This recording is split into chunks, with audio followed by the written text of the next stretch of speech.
महेन्द्र बेड़े रत्न भंडार अलंकार गणति मणति मार्च 25 चैत्र शुक्ल सप्तमी तिथि रत्न भंडार अलंकार गणति मणति मध्याह्न 12:09 रु दिन 1:45 मध्य आरंभ हो गणति मणति यार भिडियोग्राफी एवं फोटोग्राफी सहित 3D मैपिंग भी हेबो।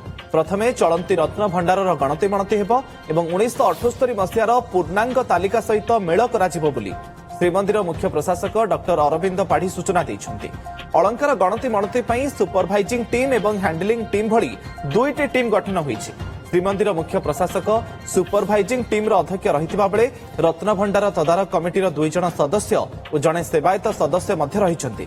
सेपरि हैंडलिंग टीम रे श्रीमंदिर परिचालना कमिटीर जणे सदस्य पाटजोशी महापात्र भंडार मेकअप तढ़ौकरण देउलकरण श्रीमंदिर बणिया सेवक 2 जण स्वर्णकार 2 जण रत्नपथर विशेषज्ञ और रिजर्व बैंक जड़े अधिकारी सामिल रहिबे। स्वर्ण अलंकार सबू हलदिया रंगर भेलभेट कनारे गुड़ा जाई टीण बाक्स और सिंधुक रखाजिबो। सेपरि रौप्य अलंकार सबुकू धला बा सिल्भर रंग एवं अन्यान्य अलंकार लाल रंग भेलभेट कनारे गुड़ा जाई रखाजिबो। विशेष दिन पर्वपर्वाणी एवं शनिवार और रविवार रे गणति हेबो नाही। हाईकोर्ट गणति मणति शेष पाई 3 मासर समय देइछन्ति। ट्रेजरी रु चाबी आसीबो मजिस्ट्रेट को उपस्थिति रे खोलिबो एवं बंद कराजिबो।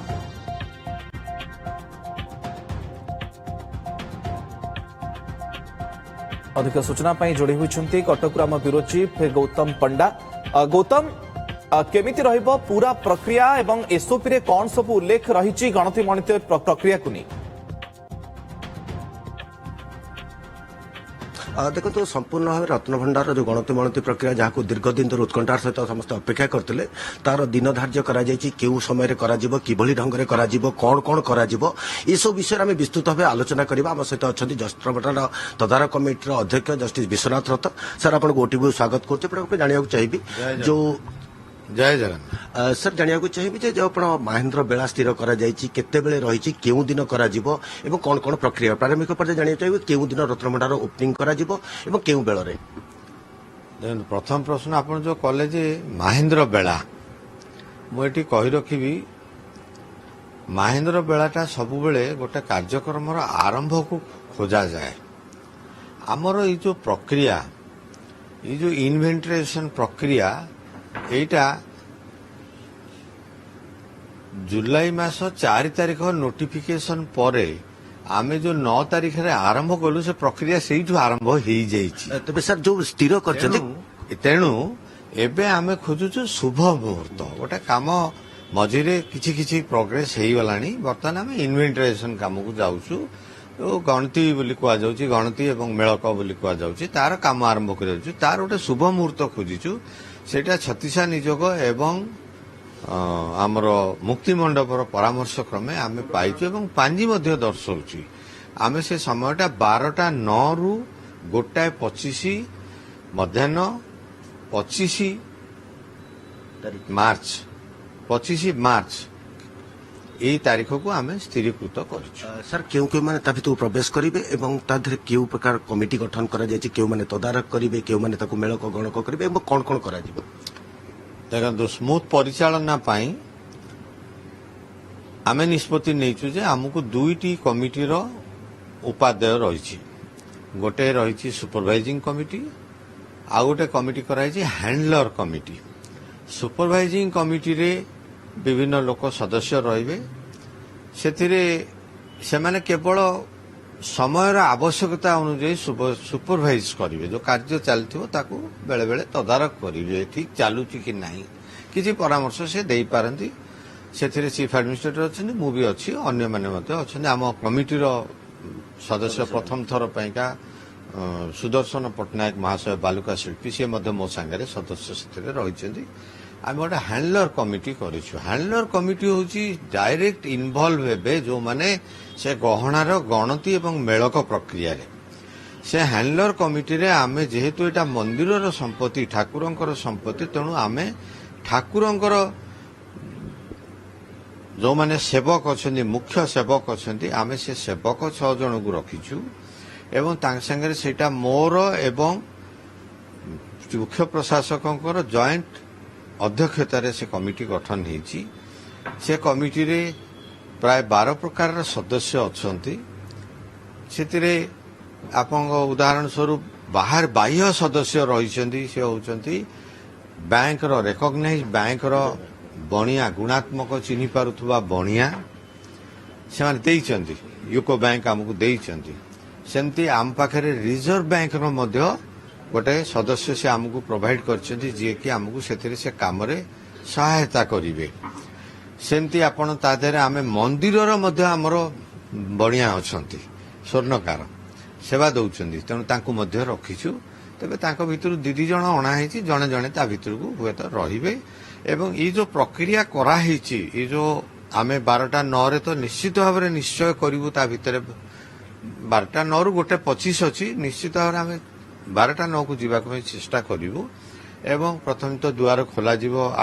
ଏଇଟା ଯୋଉ କାମ ଅଛି ଏହାର ପର୍ଯ୍ୟାୟ ବି ହେଇଛି, ତ 2ଟା ଟିମ୍ ହେଲା, ତା ଦେହରେ ପୁଣି ପର୍ଯ୍ୟାୟ ହେଇଛି। ପର୍ଯ୍ୟାୟ କ'ଣ ନା ଆମେ ଯୋଉଟା ଚଳନ୍ତି ଭଣ୍ଡାର ଥାର୍ଡ କ୍ୟାଟେଗୋରୀ ଇନ୍ ଦି ରତ୍ନ ଭଣ୍ଡାର ଅଛି, ସେ ଥାର୍ଡ କ୍ୟାଟେଗୋରୀଟାକୁ ପ୍ରତିଦିନ ସେଟା ବ୍ୟବହାର ହୁଏ, ସେଟା ଲୋକନାଥଙ୍କ ପାଖରେ ପୂଜା ପାଉଛି, ରହିଛି ସେଠି ସ୍ଥାପିତ ହେଇଛି। ତାକୁ ପ୍ରଥମ ଆମ କାର୍ଯ୍ୟ ଯୋଉ ଗଣତି ମେଳକ କାର୍ଯ୍ୟ, ପ୍ରଥମେ ସେଇଟାକୁ ଆମେ ନେବୁ, ତାପରେ ଆମେ କରିଛୁ। ସେଟା ଯେତେବେଳେ ତାର କାର୍ଯ୍ୟ ସମାପନ ହେଇଯିବ ଏବଂ ସେଇ କାର୍ଯ୍ୟ ବେଳେ ଆମେ ଯୋଉ ମେଳକ କରିବୁ, ଆମେ 78 ମସିହାର ମଧ୍ୟ ରେକର୍ଡ ଆମ ହାତରେ ରଖୁଛୁ। ଯୋଉ ତିଆରି ହେଇଥିଲା ସେତେବେଳେ ରିପୋର୍ଟ ସମ୍ପୂର୍ଣ୍ଣ ଗ୍ରହଣାର, ଆମେ ସେ ରିପୋର୍ଟ ମଧ୍ୟ ଆମ ହାତରେ ରଖିଛୁ। ଏବଂ ଆମେ ସରକାରଙ୍କଠୁ ମଧ୍ୟ ଅନୁମୋଦନ ନେଇ ଆସିଛୁ। ମ୍ୟାନେଜିଂ କମିଟିଙ୍କର ଅନୁମୋଦନ ହେଇଥିଲା, ତା ପୂର୍ବରୁ ହାଇ ଲେଭେଲ କମିଟିର ଅନୁମୋଦନ ହେଇଥିଲା। ବର୍ତ୍ତମାନ ଫାଇନାଲ ଅନୁମୋଦନ ସରକାରଙ୍କଠୁ ଆଣିଛୁ। ସେ ଫର୍ମାଟରେ କ'ଣ ରହିବ, କିଛି ଉଦାହରଣ ମୁଁ ଦେଇ ଦଉଛି। ଫର୍ମାଟ ଜନସାଧାରଣ ଜାଣିବା ଉଚିତ ଯେ ଆମେ ଆମର କେତେ ସ୍ୱଚ୍ଛ ଭାବରେ ଆମେ କରୁଛୁ ଏ କାର୍ଯ୍ୟଟା। ଆମେ କ୍ରମିକ ନମ୍ବର ରଖିବୁ। କ୍ରମ ନମ୍ବର ହୁଏତ 1, ଆମେ ଯୋଉଟା ବର୍ତ୍ତମାନ ପ୍ରଥମ ଗହଣା ନେବୁ, ହୁଏତ ସେ ଗହଣାଟା 1 ନମ୍ବରରେ ନଥାଇପାରେ, କିନ୍ତୁ ଏଇଟା ଚଳନ୍ତି ଗହଣା ଯୋଉ ଅଛି ସେଟା ହୁଏତ ତାଲିକା ମିଶିଯିବ, ସାଙ୍ଗେ ସାଙ୍ଗେ ମିଶିଯିବ, କାରଣ ଏଟା ଅଳ୍ପ ଅଛି। 1କୁ ତାର କେତେ ନମ୍ବର ସେଇଟା ମଧ୍ୟ ଲେଖାଯିବ। ସେ ଗହଣାର ନାଁ କ'ଣ ସେଇଟା ଲେଖାଯିବ। ସେ ଗହଣାର ଚରିତ୍ର କ'ଣ, ସୁନା ଅଛି, ହୀରା ଅଛି, ମୋତି ମାଣିକ୍ୟ କ'ଣ ଅଛି ତା ଦେହରେ ଲାଗିଛି, ସିଏ ମଧ୍ୟ ହବ। ଏବଂ ତାକୁ ସବୁ 3D କରାଯିବ। ଆମେ ଡିଜିଟାଇଜେସନ ମଧ୍ୟ କରିକି ରଖିବୁ। 3D ରେ ଡିଜିଟାଇଜେସନ କରୁଛୁ, କାହିଁକିନା ସେଟା ରେକର୍ଡ ପର୍ପସ ରହିବ। ଏବଂ ଗୋଟେ କାଗଜରେ ମଧ୍ୟ ରେକର୍ଡ କରିକି କମ୍ପ୍ୟୁଟରାଇଜେସନ କରିବୁ। ଏବଂ ଯୋଉଦିନ ଯେତିକି ହିସାବ ହବ, ଯେତିକିର ଆମେ ମେଳକ କରିଦେବୁ, ଗଣତି ଏବଂ ମେଳକ କରିଦେବୁ, ସେଇଦିନ କାର୍ଯ୍ୟ ସମାପ୍ତରେ ସେ ଯୋଉ ସିଟ୍ ତିଆରି ହବ, ସେ ସିଟ୍ରେ ଯୋଉମାନେ ହ୍ୟାଣ୍ଡଲର କମିଟି, ସୁପରଭାଇଜିଂ କମିଟିରେ ଥିବେ, ସମସ୍ତଙ୍କର ଦସ୍ତଖତ ରହିବ। ଆଚ୍ଛା, ତାର ପରବର୍ତ୍ତୀ ପ୍ରକ୍ରିୟା ଯେତେବେଳେ ଚଳନ୍ତି ରତ୍ନ ଭଣ୍ଡାର ବା ଚଳନ୍ତି ଗହଣାର ମୂଲ୍ୟାୟନ କରାଯିବ, ତା ପରବର୍ତ୍ତୀ ଷ୍ଟେପରେ ପର୍ଯ୍ୟାୟ, ଏଇ ଯୋଉ 3ଟି ପର୍ଯ୍ୟାୟ କହିଲି, ପ୍ରଥମେ ଆମେ ଚଳନ୍ତିକୁ କାର୍ଯ୍ୟକ୍ଷମ କରିବୁ।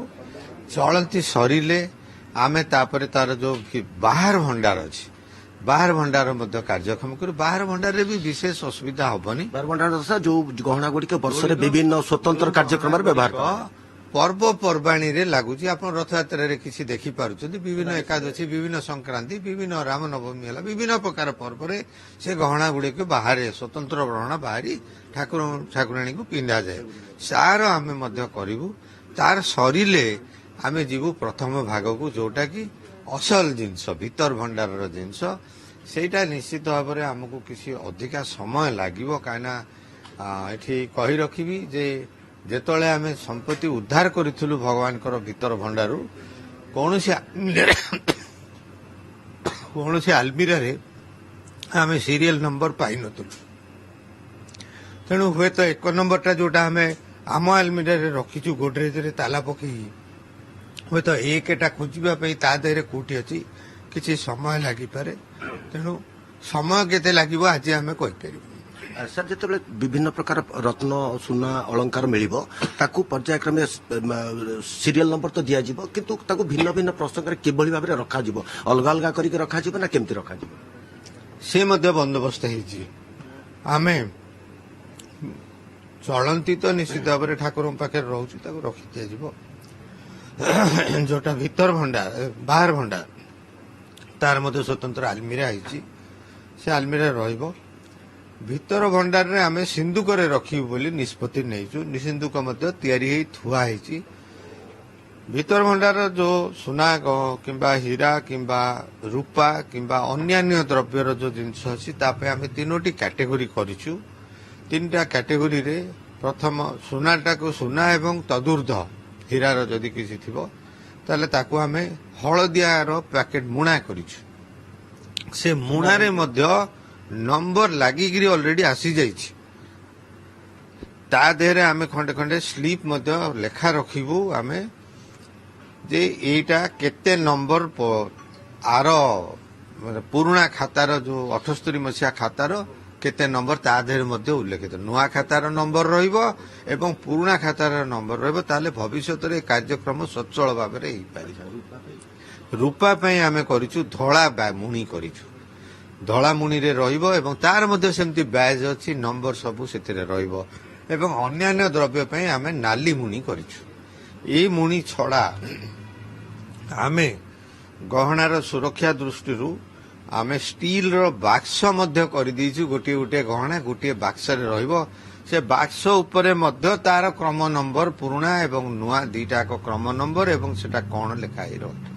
ସାର୍ ଏଇ ଯେତେବେଳେ ପ୍ରକ୍ରିୟା ଚାଲିବ କେତେ ଦିନ ଧରି ଚାଲିବ ବୋଲି ଭାବୁଛନ୍ତି? କଣ୍ଟିନ୍ୟୁଅସଲି କେତେ ଦିନ ତ ଆପଣ କହିଲେ ସ୍ପଷ୍ଟ ହେଇପାରିବ ନାହିଁ, କିନ୍ତୁ ଏଟା ଗୋଟେ ନିୟମିତ ଦୈନନ୍ଦିନ ଭାବରେ କରାଯିବ ନା ତା ଭିତରେ ମଧ୍ୟ କୌଣସି ବିଭିନ୍ନ ପର୍ବପର୍ବାଣୀ ଅନ୍ୟ କୌଣସି ଦିନରେ ତାକୁ ବ୍ରେକ୍ ଦିଆଯିବ? ଏଠି ଆମ ସମସ୍ତଙ୍କୁ ଜାଣି ରଖିବା ଉଚିତ ଇଏ ଜଣେ ଚଳନ୍ତି ଦିଅ। ତାଙ୍କର ବିଭିନ୍ନ ପ୍ରକାର ପୂଜା ନୀତିକ୍ରାନ୍ତି ସବୁଦିନ ଆମର ଚାଲୁଛି। ତେଣୁ ଆମେ ପୂଜାକୁ ଆମେ ଏଠି ପୂଜା ନୀତିକାନ୍ତିକୁ ଆମେ ଏଠି ଅବହେଳା କରିପାରିବୁ ନାହିଁ। ତା ଛଡା ଆମକୁ ପର୍ବପର୍ବାଣୀରେ ଦର୍ଶନାର୍ଥୀଙ୍କର ଭିଡକୁ ମଧ୍ୟ ନଜର ରଖିବାକୁ ପଡୁଛି। ଅବଶ୍ୟ ଆମେ ଆମର ଯେତେବେଳେ କାର୍ଯ୍ୟକ୍ରମ ଚାଲିବ ଆମେ ଦର୍ଶନାର୍ଥୀଙ୍କ ପାଇଁ ବାହାର କାଠରୁ ଦର୍ଶନର ସୁଯୋଗ ଦେଇଛୁ। ଭିତର କାଠକୁ ସେତେବେଳେ କେହି ଯାଇପାରିବେନି। ଅନଧିକୃତ ବ୍ୟକ୍ତି କୌଣସି ବ୍ୟକ୍ତି ତା ଭିତରକୁ ଯାଇପାରିବେ ନାହିଁ। ତେଣୁ ଯେହେତୁ ଆମର ବାହାର କାଠରୁ ଦର୍ଶନର ସୁବିଧା ରହୁଛି, ଷ୍ଟପ୍ ବନ୍ଦ ହବ ନାହିଁ।